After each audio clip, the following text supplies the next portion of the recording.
I never thought I'd share this story. For years, I told myself it wasn't my place, that it wasn't worth the backlash. But the truth has a way of clawing its way out, doesn't it? It starts as a quiet hum in the back of your mind, growing louder and louder until you can't ignore it. For me, it began with little moments. A passing comment, a look, a joke that felt more like a punch. I told myself these moments didn't matter. I smiled when I wanted to cry. I nodded when I wanted to scream. Silence felt safe, but it was anything but. My childhood wasn't marked by violence or overt hatred. It was quieter than that. It was in the way my teacher's eyes skimmed over me when I raised my hand, the way my classmates laughed just a little too loud at jokes that cut too deep. I learned to shrink myself, to blend in. I didn't want to be the target, so I stopped standing out. I worked twice as hard to prove I belonged, but no matter how much I achieved, there was always a whisper, a glance, a reminder that I was different. As I grew older, I started to notice the pattern. It wasn't just in school, it was everywhere. My first job interview was supposed to be a fresh start, a chance to prove myself. I spent weeks preparing, rehearsing my answers, perfecting my resume, but none of that mattered. The interviewer didn't care about my qualifications. He only cared about where I came from. His questions weren't about my skills. They were thinly veiled accusations. "How do you think you'll fit in here?" he asked, his tone dripping with skepticism. I smiled through it, but the rejection stung more than I'd like to admit. When I finally did land a job, I thought things would get better. I was wrong. The office was a battlefield disguised as a workplace. My ideas were dismissed, only to be celebrated when someone else repeated them. My achievements were downplayed, my mistakes magnified. They smiled to my face but whispered behind my back. And yet, I stayed. I stayed because I thought I could prove them wrong. I thought I could earn their respect. But respect isn't earned when the deck is stacked against you. It's withheld. It wasn't just the workplace, it was everywhere. One day, I overheard two coworkers talking about me. They didn't know I was listening, or maybe they didn't care.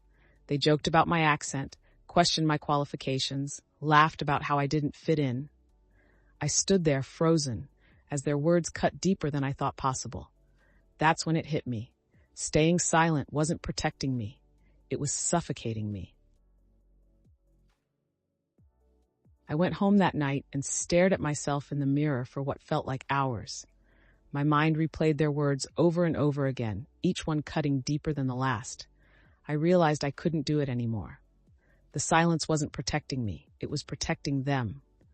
By staying quiet, I was giving them permission to continue, to let the cycle go unchecked. That night, I made a decision. I didn't know how or where to begin, but I knew I had to speak up. Not just for me, but for anyone else who had felt the same. The next morning, I walked into the office with a purpose I hadn't felt in years. My heart was pounding, my hands trembling, but I forced myself to stay calm. I started small, addressing comments in meetings, refusing to let my ideas be dismissed. It wasn't easy. Each confrontation felt like a battle, and I often left the room feeling drained. But little by little, I began to find my voice. Of course, it wasn't all victories. Speaking up came with consequences. Some colleagues began to avoid me altogether, while others became openly hostile. I was labeled difficult and too sensitive, words that were meant to dismiss my experiences. There were moments when I questioned if it was worth it. The weight of being the one to challenge the status quo felt unbearable at times. But every time I thought about giving up, I remembered why I started. Just when I thought I couldn't keep going, something unexpected happened. A coworker approached me after a meeting, thanking me for speaking up. They admitted they had noticed the same issues, but had been too afraid to say anything. Slowly, others began to come forward, sharing their own experiences and offering support. I realized I wasn't alone, and that gave me the strength to keep pushing forward. With the support of my colleagues, I decided to take things further.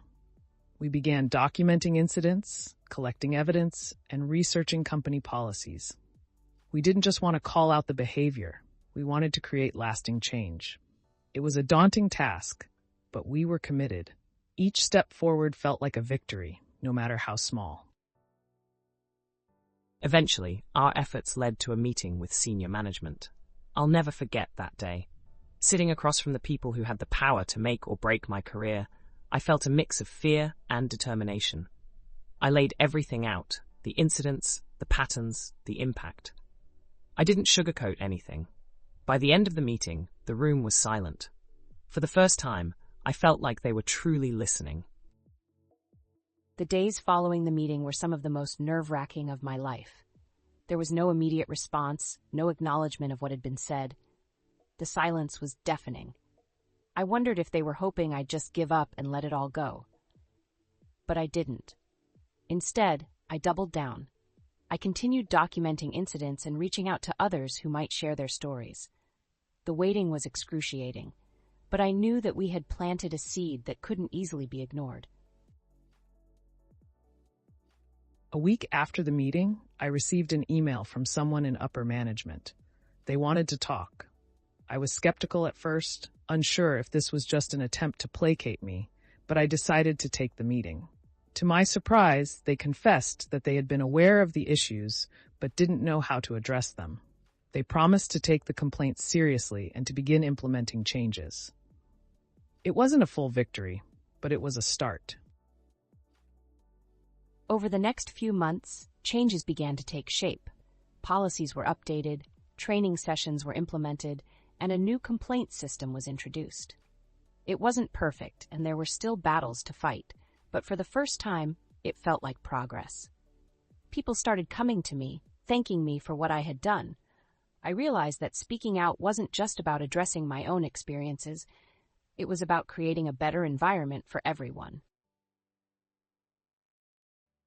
Looking back, I still can't believe I had the courage to do it.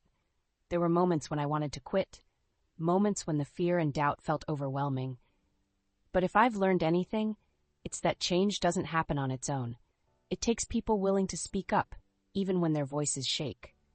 My story isn't just about me. It's about the power of standing up for what's right, no matter the cost.